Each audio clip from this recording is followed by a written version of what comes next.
Hello, everyone. Thank you for tuning in to the latest episode of the Federalist Files. I will be covering Federalist number 40 in this one. It is titled The Power of the Convention to Form a Mixed Government Examined and Sustained. It is written by James Madison, January 18th, 1788. Topics include the abolishment of the Articles of Confederation in preference to the Constitution, the justification to the means justifying the end, and the Constitution derived from state governments, and the derived from state governments part is because the Constitution, most of the principles founded were derived from the state governments, and the state governments also, once the Articles of Confederation came to power and these individual states realized how inadequate and inept it was, they went on and they created state governments and state constitutions that were more representative of the current governing document, the Constitution itself.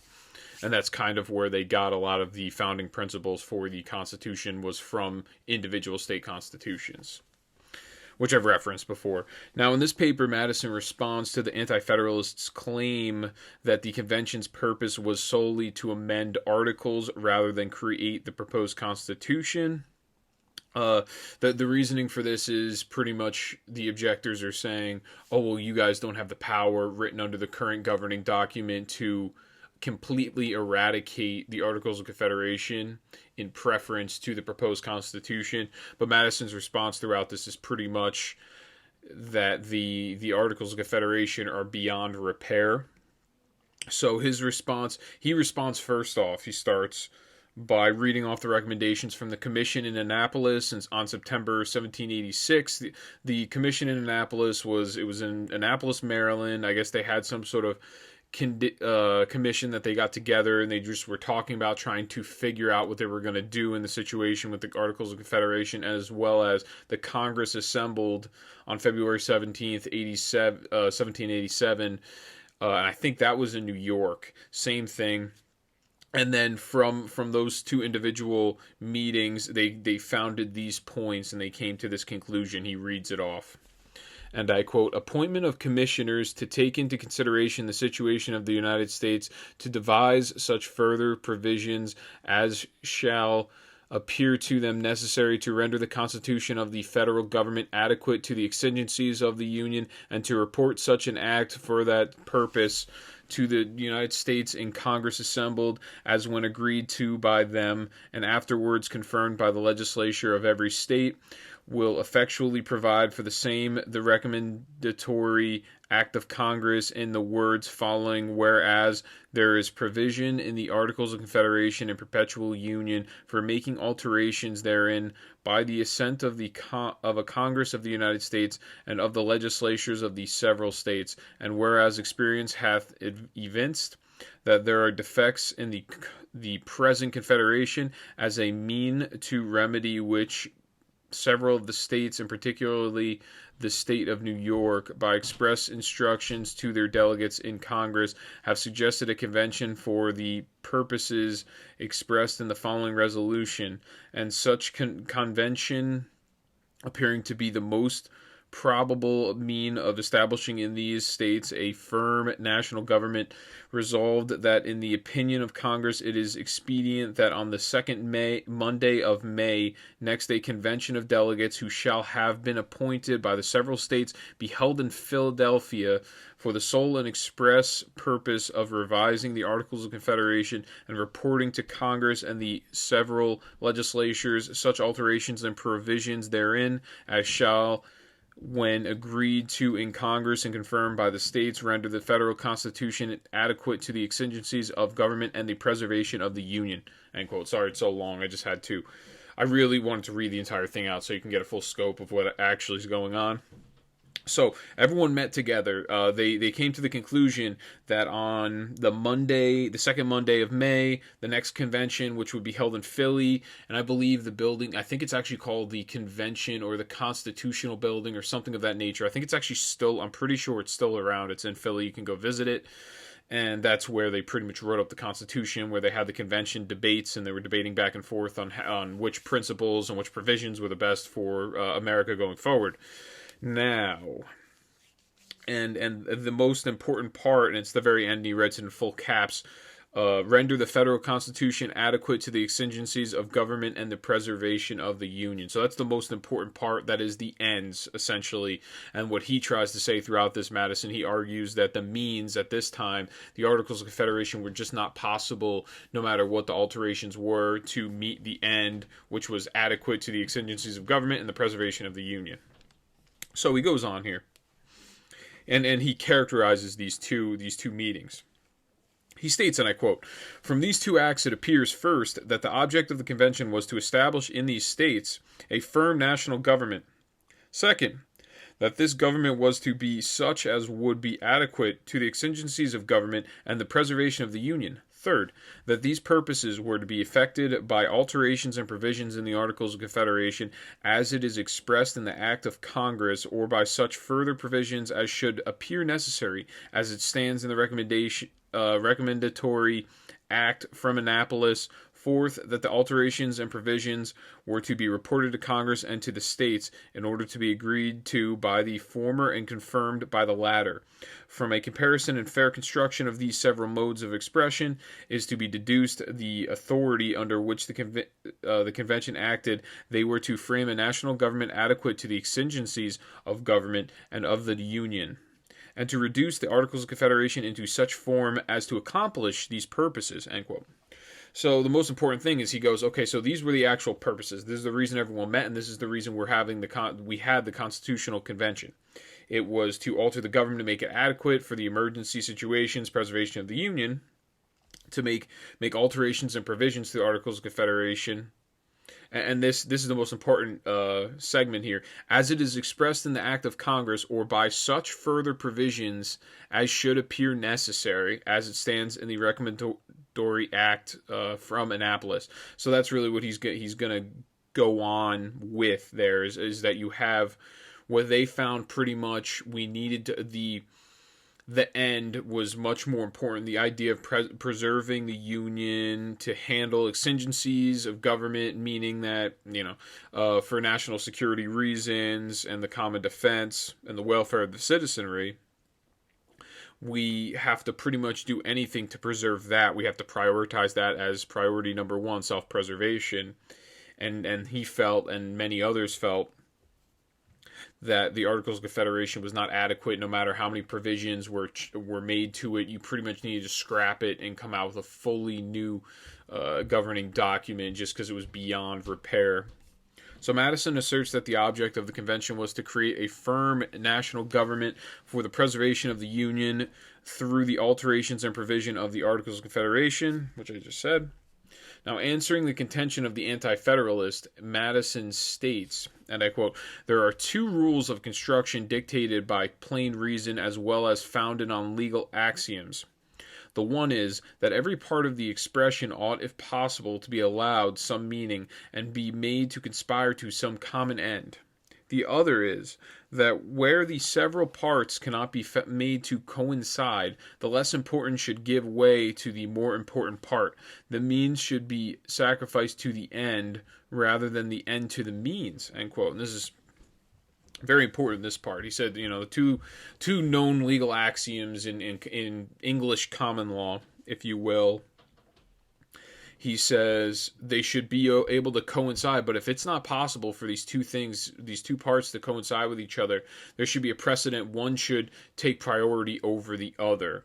And what he's saying is the preservation of the Union is much more important than the idea of preserving the document of the Articles of Confederation, considering that we can make a document much easier, directly from the people, that reaches the people's means. That's the less difficult part. The more difficult part is preserving the Union. The more important part is preserving the Union.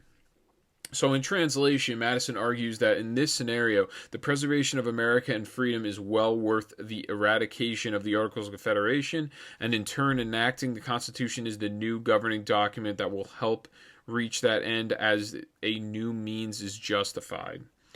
So then next he goes on. He states, and I quote, "Suppose then that the expressions defining the authority of the convention were irreconcilable at variance with each other, that a national and adequate government could not possibly, in the judgment of the convention, be affected by alterations and provisions in the Articles of Confederation. End quote. So he's saying, give me a situation where it's irreconcilable. I have a difficult time saying that word. Pretty much, we have a situation here because the authority of the Articles of Confederation, pretty much to his dissenters, you guys really think that it's such a situation where we cannot modify. We have a situation where we're not able to eradicate the Articles of Confederation. So what will happen now? It is not possible. It is a futile endeavor to go ahead with the Articles of Confederation, which we know is an inadequate governing document. And you guys say it can't be modified, it can't be changed, and this will end in the demise of the United States of America. That's really what he's saying here. And then he goes on. Madison and other Federalists, they believe that the Articles of Confederation didn't take precedent over the people of America. Rather, the will of the people was the ultimate authority over the decision of freedom or anarchy. And he's going to go, and he'll explain this in this paper here. He states next, and I think he actually states it here, and I quote, "Let them declare whether it was of most importance to the happiness of the people of America that the Articles of Confederation should be disregarded and an adequate document be provided and the Union preserved, or that an adequate government should be omitted and the Articles of Confederation preserved. Let them declare whether the preservation of these articles was the end for securing which a reform of the government was to be introduced as the means, or whether the establishment of a government adequate to the national happiness was the end at which these articles themselves originally aimed, and to which they ought as insufficient means to have been sacrificed." End quote. So this is monumental here, what he says. He's saying, let the people themselves decide if the Articles of Confederation is worth saving and worth salvaging, or let them decide it's not worth it, and we're going to go with a whole new document to preserve the Union. And then also on top of that, he writes at the very end here, was the end of at which these articles themselves originally aimed, and to which they ought as insufficient means to be sacrificed. So what he's saying is, yeah, Articles of Confederation, they had this general sense to them where the real theme of them were to preserve the Union. It was to ensure the happiness of the people, ensure individual liberties. It did not... That was not a product of it, unfortunately. It was not effective in establishing that. So... But that was the main scope of it, and now it should be sacrificed as insufficient, but it should be sacrificed in the name of that national happiness for which it was originally established. So then Madison, he explains that the Articles of Confederation did not have the fundamental principles to use alterations and new provisions to render it as a capable governing document. Madison attacks the root cause of most of his contentions with the Articles of Confederation, the one branch serving as the immediate authority. That immediate authority alone as a Congress, as before mentioned, was devoid of the means to deal with all the responsibility assigned to it. So here what he's really saying is they just don't... Fundamentally, if you wanted to restructure the Articles of Confederation, you would have to add on 2 more branches. I don't understand how you can really do it at that point, and then you would have to give certain powers that were in the Congress assembled, and then you would have to delegate certain items to the executive and to the judiciary. It just does not seem like a system. You're better off just scrapping the entire thing. He was definitely on point with what he was saying here. It goes on, and I quote, "But is it necessary to suppose that these expressions are absolutely irreconcilable to each other, that no alterations or provisions in the Articles of Confederation could possibly mold them into a national and adequate document, into such a government as has been proposed by the Convention? No stress, it is presumed, will in this case be laid on the title. A change of that could never be deemed an exercise of ungranted power. Alterations in the body of the instrument are expressed expressly authorized. New provisions therein are also expressly authorized. Here then is a power to change the title, to insert new articles, to alter old ones. Must it of necessity be admitted that the power is infringed so long as a part of the old articles remain? Those who maintain the affirmative ought at least to mark the boundary between authorized and usurped innovations, between the degree of change which lies within the compass of alterations and further provisions, and that which amounts to the transmutation of the government.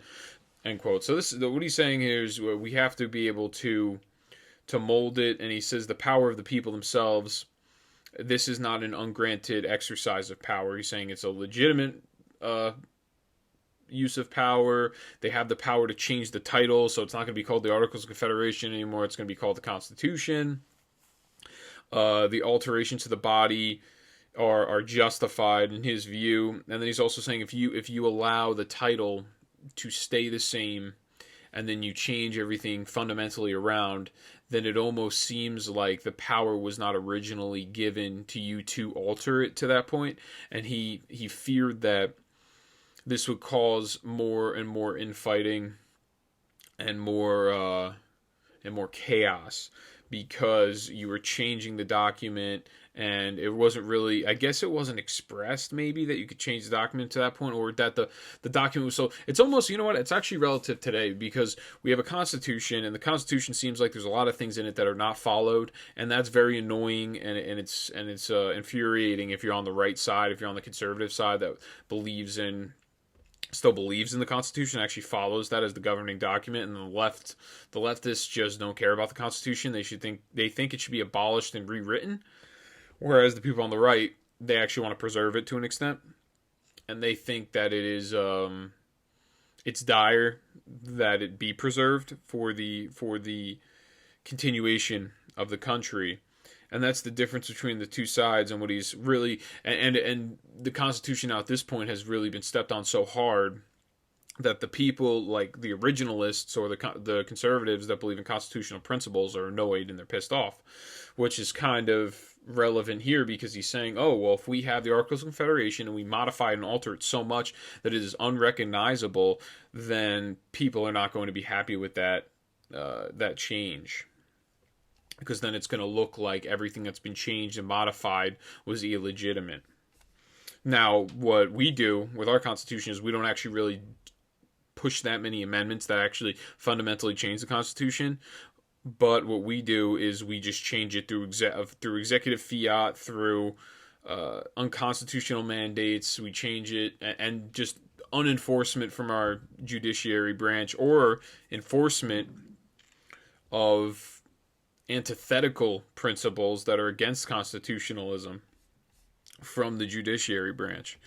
So then next, Madison, he remarks, and I quote, "The truth is that the great principles of the Constitution proposed by the Convention may be considered less as absolutely new than as the expansion of principles which are found in the Articles of Confederation. The misfortune under the latter system has been that these principles are so feeble and confined as to justify all the charges of inefficiency which have been urged against it, and to require a degree of enlargement which gives to the new system the aspect of an entire transformation of the old." End quote. So this kind of goes off a little bit, having to do with what I was saying before, where you have one Congress of let's say 80 guys, and they make the decision for the entire country, and they're supposed to be somehow all three branches of the government in just this one small Congress. And that's what he's really saying. It's inefficient, it's feeble, we need a stronger government, and we need to entirely transform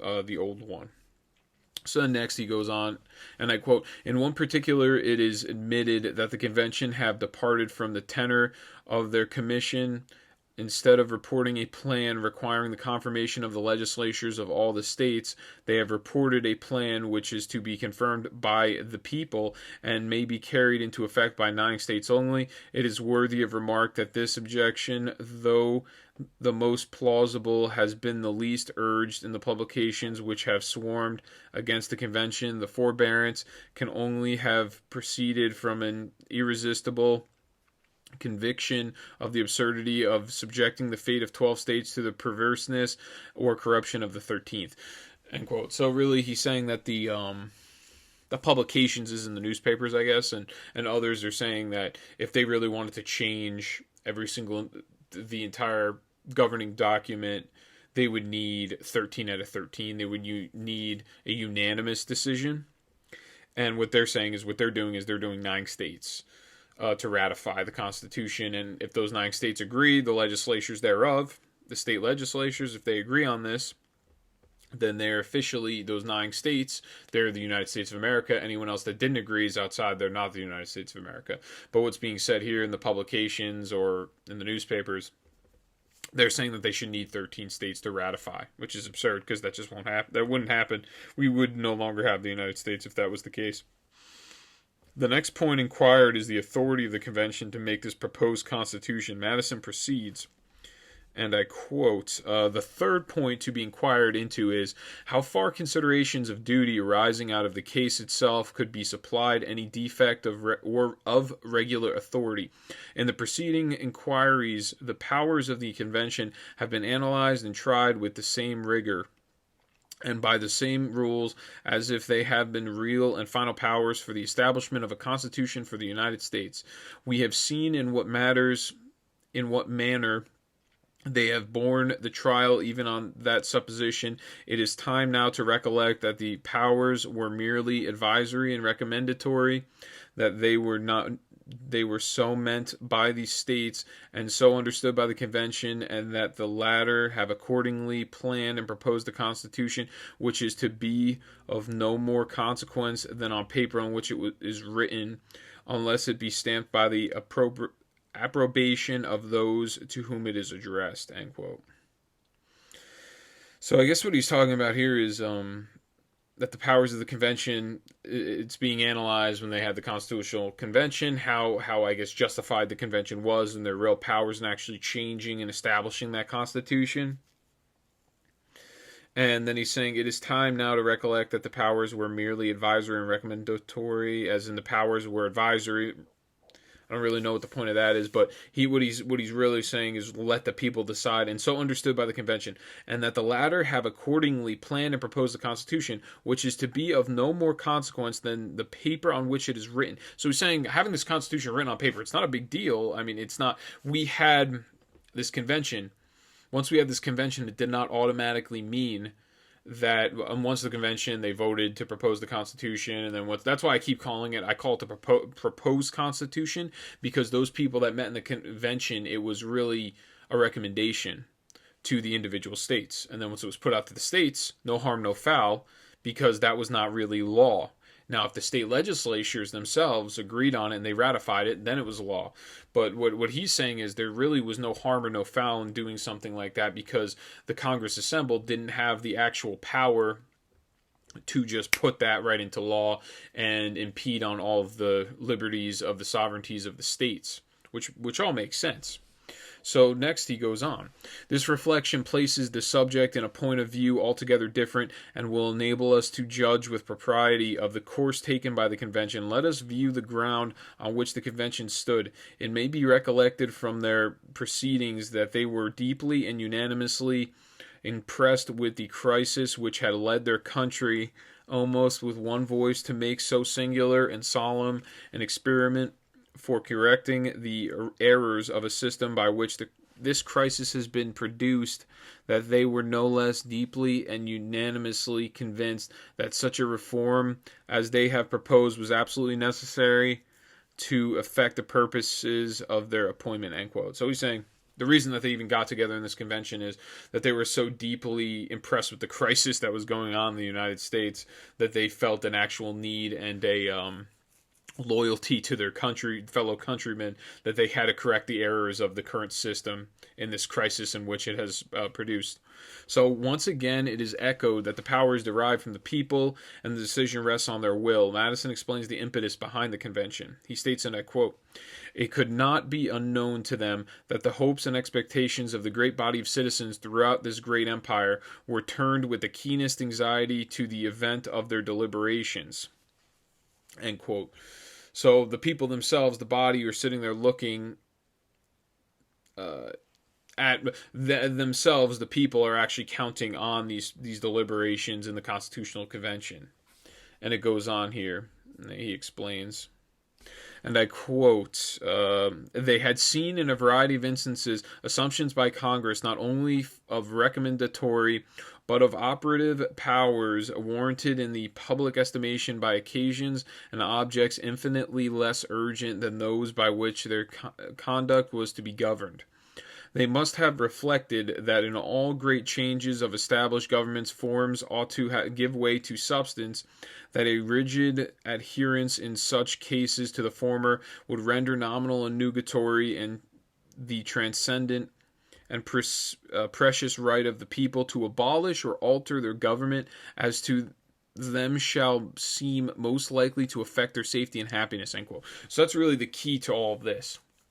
What he's saying is, more importantly, is which one are we going to do? Are we going to follow the people's will, or are we going to follow, because the AOC, the Articles of Confederation is so rigid that we can't really do anything about it, so I guess we'll just have to live in dismay for the rest of our lives, really. That's the two things here. He's saying the will of the people, and they have the right to abolish or alter their government as to them shall seem most likely to affect their safety and happiness. So the right of the people is really always prioritized much more than the right of some governing document, and that is the reason for self-government. That is the impetus behind self-government, is the will of the people and the rights of the people. But what's the way that he characterizes it here? Let's see. Not only recommend but operative. What does he say? They must have reflected that in all great changes of established governments, forms ought to give way to substance. So he means that the substance of the Articles of Confederation was garbage, and the substance of the Constitution was much better. So the forms, if you want happiness and you want safety in your country, and the current form is not instilling that in your country, then the substance of what you want will overtake that. And it's much more important, and you should have a rigid adherence to that. So lastly, Madison affirms using the argument of the Anti-Federalists. He uses the recent convention utilized in the states to create a state government elected for establishing state constitutions and defending individual rights. I think this is the part where he starts to talk about... Okay, I'm going to explain it after the quote. So he states next, since it is impossible for the people spontaneously and universally to move in concert towards their object, and it is therefore essential that such changes be instituted by some informal and unauthorized propositions made by some patriotic and respectable citizen or number of citizens, they must have recollected that it was by this irregular and assumed privilege of proposing to the people plans for their safety and happiness that the states were first united against the danger with which they were threatened by their ancient government, that committees and congresses were formed for concentrating their efforts and defending their rights, and that conventions were elected in the several states for establishing the constitutions under which they are now governed, end quote. So he's saying that they saw how unstable and how ineffective the Articles of Confederation was, that they actually got together in their own individual states and they established their state governing constitutions to still be able to guarantee some form of individual liberty and liberty to the sovereignty of the state, to protect it from the Articles of Confederation, which I keep trying to think in my head. I think AOC because that's the way I write it here on paper. But then I'm describing a Congress member who's in some deep crap right now. So next he states, and I quote, "Nor could it have been forgotten that no little ill-timed scruples, no zeal for adhering to original or ordinary forms were anywhere seen except in those who wished to indulge under these masks their secret enmity to the substance contended for. They must have borne in mind that as the plan to be framed and proposed was to be submitted to the people themselves, the disapprobation of this supreme authority would destroy it forever. Its approbation blot out antecedent errors and irregularities. It might even have occurred to them that where a disposition to cavil prevailed, their neglect to execute the degree of power vested in them, and still more their recommendation of any measure whatever not warranted by their commission, would not less excite any aversion than a recommendation at once of a measure fully commensurate to the national exigencies. End quote. So, once again, he's saying in huge words. See, this is why I like Alexander Hamilton. I'm starting to like Alexander Hamilton's writing a little bit better, but he's just saying pretty much with big words that to the people themselves, they must have borne in mind that as the plan to be framed and proposed was to be submitted to the people themselves. The people themselves are really ultimately the decision makers of what direction this country is going to go as it related to the Constitution. So next, what he's going to say, and he said he was also saying that the Articles of Confederation, the disapprobation of the supreme authority would destroy forever, as in they would like destroy the country because the errors and the irregularities, and saying that they can't be blotted out or they can't be fixed.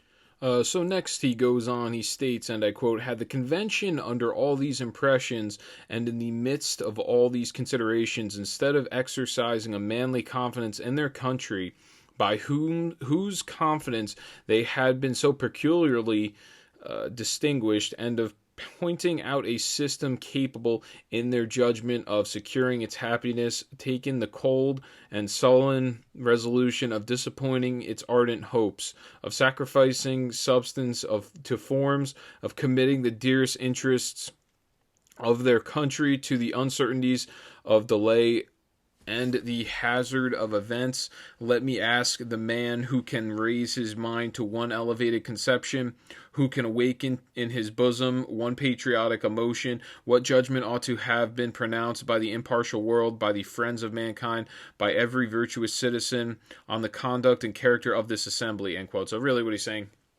is he's justifying, he's saying, oh, well, what do the people of the United States actually really feel? How do they feel about this convention? Essentially, that's what he's saying. And anyone that has a manly confidence in their country would feel like it was a good thing. So he's arguing that the people were able to see this coming in the future, the instability of the current system.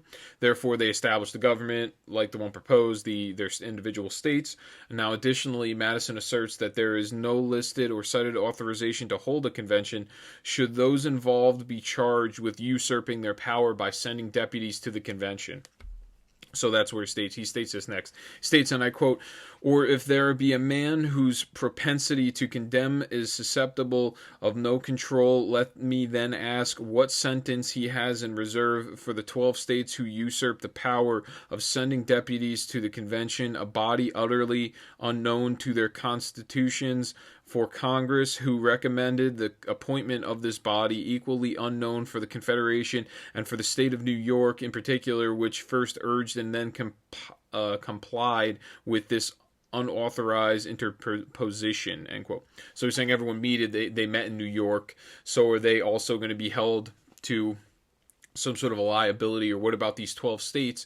Because I guess 12 out of the 13 states sent representatives to go and debate at these constitutional conventions. Are they to be held in some sort of condemnation for doing that? Is there any? Did they usurp their power? Is there a violation that they're going to be charged on? Which really he's just sarcastically asking it because he knows that there really isn't a problem with what was done.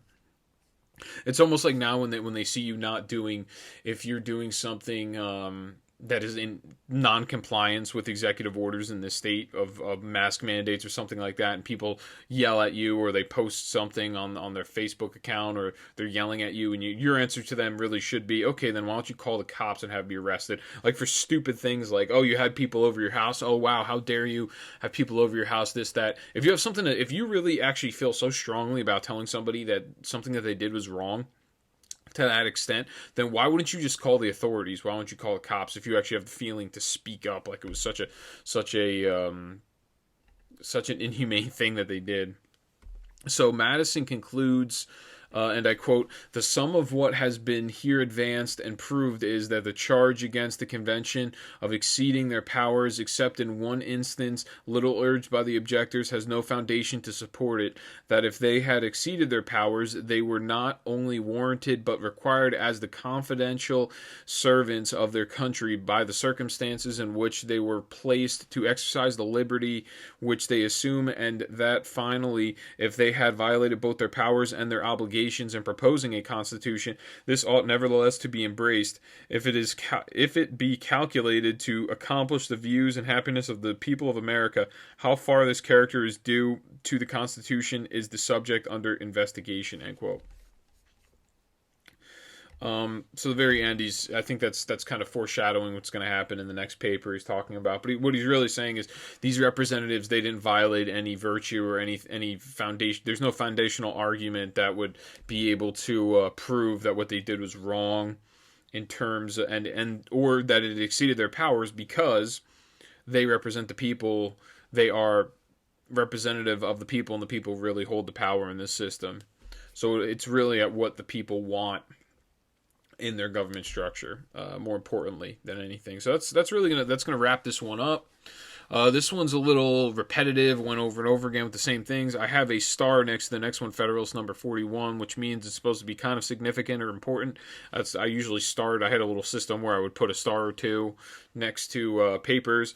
So that's going to be it for this one.